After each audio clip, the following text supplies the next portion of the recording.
Yes. Got a comment from my Discord server by Myrtle, I believe that's how you say it, suggesting Lunar charged Gosh, Varka. all I could think about is Diluc. Girl, same. Anyways, Lunar charged Varka. Let's do it. Alright, so Lunar... Hold on, this ain't it. Lunar charged Varka. I may or may not have messed around with this quite a bit before recording this because I was genuinely struggling to find out what like the best variation of this would be, but I ended up landing on this. Now, you guys might be asking, oh, well, why didn't you just put, NF in the team? You guys don't need to know that the team is good if it has Bean and NF in it. You already know it's good. Hydrogen Baby versus Coughing Wait. Hydrogen Bomb versus Coughing Baby scenario. But let's talk about my choices for this team real quick. Everything here, you probably think, makes a lot of sense, right? You get Fischl to complete that Hexerite buff. Columbina, because, you need to do Lunar Charged, right? So why is Albedo here? Well, the reason my Albedo is here is because of his own Hexerite buffs, but also this passive right here, because once you use his burst, he gives your entire party He gives your entire party 125 elemental mastery for 10 whole seconds. Not only that, his Hexerite buffs, he also can actually buff Varka's on-field damage. However, my Albedo does not have enough defense for that, but I think I know how we can fix that. Good old Spindle baby. Okay, so we didn't increase it all that much, but maybe I could probably put a defense goblet on him. There we go, almost 3,000 defense, which is what this skill or this new passive calls for. So we should be set, we should be chilling. Sure, his stats suck major right now, but this isn't an Albedo video. This is a Varka video, so I've already explained why Albedo's here. Let's just go ahead and test this against something. But of course,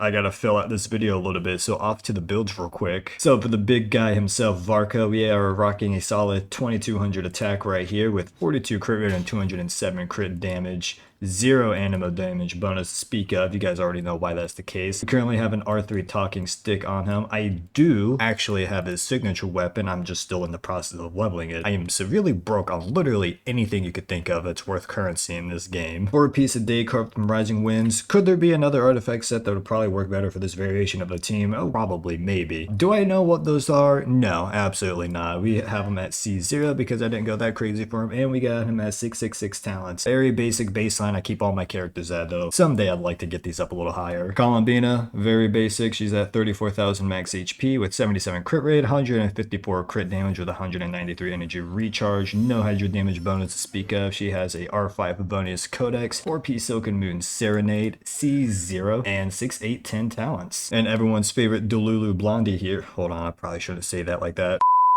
Everybody's favorite Delulu child right here, Fischl. She has 1700 attack with 165 elemental mastery, 65 crit rate, 133 crit damage with 46% electro damage bonus. She is rocking the stringless classic weapon option right here for her. 4-piece golden troop, and she is C6 with 611 talents. You guys already saw what his talents and weapon was, but he's also on the Husk of Opulent Dreams, and he is C4.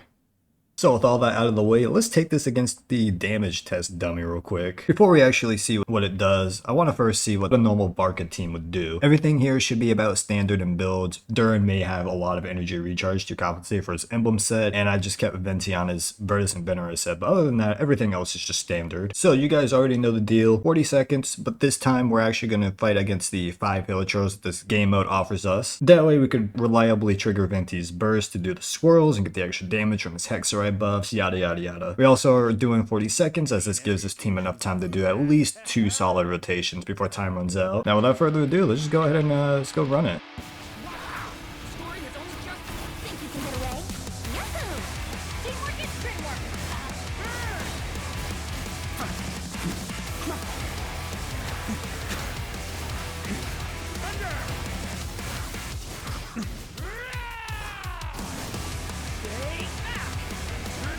Time for takeoff. Brace yourself. Everybody stand back.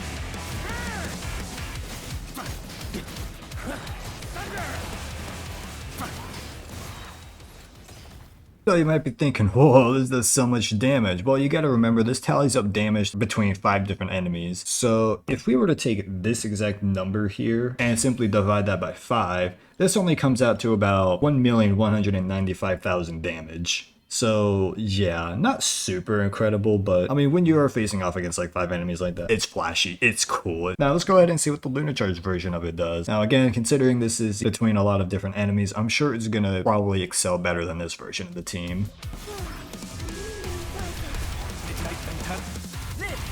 Ancient power.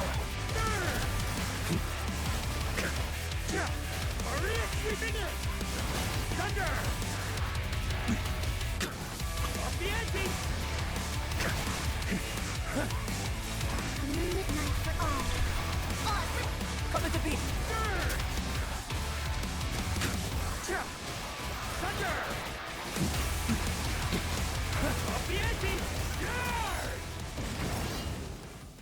So take this information as you will, but Lunar Charged Varka did actually do a lot more than just normal mono animo pyro Varka, whatever. And of course, since we're not using 2 animos and 2 of whatever feck element, you gotta admit that's pretty impressive considering we were just completely ignoring Varka's passive. Now for those of you who might be wondering, what is Varka's passive? So Dawnwind's March here says, basically if you have any feck element in your team, and for every 1000 points of Varka's attack that you have, Varka will give himself a 10% animal damage bonus and corresponding elemental damage bonus among aforementioned elemental types in this particular order, hence why we're saying the feck elements. And you can only get up to a maximum of 25% damage bonus this way. So what that means is you'd want to aim to have around 2500 attack on your Varka to get the max buff on this. But that isn't the important part. The really important part is all of this right here. So basically, if you just have 2 animos and 2 of the feck elements in your team, so like 2 pyro, 2 hydro, 2 cryo, then you'll just get a 220% damage increase from your elemental skill here. But yeah, so you know, to get the max benefit out of this, you want 2500 attack with 2 animo and 2 of the other feck elements in your team. Considering we abided by none of this and still managed to do more damage, again, take it with a grain of salt, it's Lunar Charge after all, against multiple enemies. Pretty good. Now, if you guys don't have Albedo and want to try this team out, I honestly couldn't think of any other characters that could do what Albedo does here. Like, the only characters that kind of come to mind is like Auroron with the Cinder City set. However, I've been told that the Cinder City actually doesn't really help Lunar Charge in the slightest, which I wouldn't know why it wouldn't. But then again, this is a reaction that does benefit from Elemental Mastery, so you could actually just put Sucrose in here for the EM buff that she gives, as well as being, you know, Animo that does complete one part of Varka's passive, so Sucrose honestly wouldn't be a bad option here. Or if you guys absolutely insist that you have to use Varka for endgame mode, then you just put Inefa in here with Columbina and you just win the game. Thumbs up emoji. But let's actually just see real quick what Wheelchair Varka does. So with this team, you actually do get both Lunar buffs and Hexerite buffs. However, in this instance, the Lunar buffs actually don't really do anything for Varka here. So last time I checked, we aren't really building Varka with a bunch of Elemental Mastery. Though he will get some Elemental Mastery between Inefa and Columbina's artifact sets, that being Silken Serenade Moon and that one Sumeru set that I can't remember the name of. I think it was Gilded. I think that's the name. I can't remember, but it's the one everybody uses on Inefa. Though Inefa, Fischl, and Columbina do benefit from this, Varka on the other hand, not so much. But I mean, you got like the 2 best characters right here, and then you just got like, you know, big guy Varka here. So enough yapping. Let's just see what absolutely stupid numbers we get from this.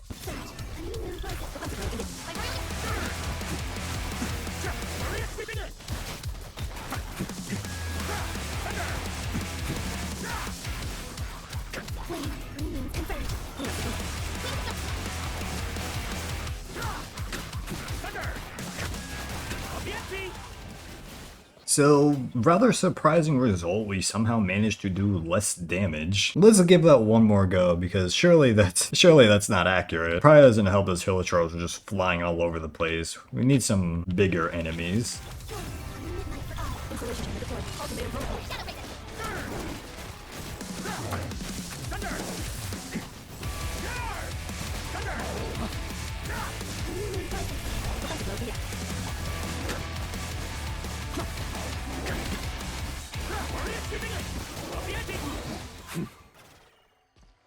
I just simply don't have any words for this. Albedo stays being the GOAT. And for those of you who are curious, my Inefa build, she's at 2200 attack with 129 elemental mastery, 63 crit with 165 crit damage, No electro damage bonus to speak of. She is on R4 Sacrificer's Staff. I tried getting R5 of this thing, but this thing alone is the reason why I have Flynn's weapon, another Wolf's Gravestone, and Varka's weapon. So Gilded Dreams was right. It is 4-piece Gilded. She is at C0 and 666 talents. I do plan on getting all of these up a little bit higher at some point. Now it is time for my weekly checkup and to also see if Varka passes the vibe check. Alright, Dottore, I'm here for my checkup. With the marrow of the 3 moons in my hand, behold the false moon's fall! So that's why I won't get up. Oh no, my sense of direction's been inverted. Don't care.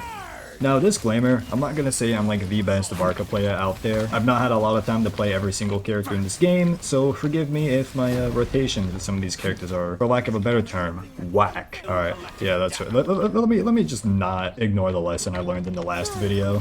We stay in this round. I ain't no bitch.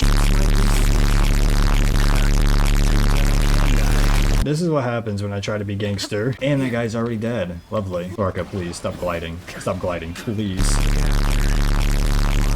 I forgot, this guy is incredibly homophobic. Oh, goodness gracious. Come on. Eat, eat, eat, eat. Get your proteins in, Varka. I know you need it. That's gonna leave a scar. Now, bonus segment for this video in particular, because there is actually, you know, some sort of in-game mode that this version of Varka can actually achieve, and that's the, what is it, the Knuckle duckle here. Now, I'm only going to do it on Menacing because I am bad at this game.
Feel the same power.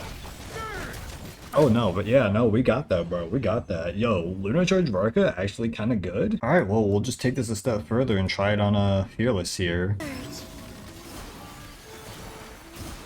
Yeah, no, this is definitely not gonna take down Fearless. So yeah, Varka is gonna take down that thing at a, what is it, Fearless difficulty or whatever. But I mean, Menacing isn't that bad. I mean, you still get like the one reroll feather, so that's always cool. Yeah, if you guys want to see more jank stuff like this, make sure you leave that down in the comments. Leave your jank suggestions down there too while you're at it, and make sure you hit the like and subscribe button. Lets me know that you guys want to see more funny stuff like this. And until next time, I will catch you guys in the next video. Chill the outro.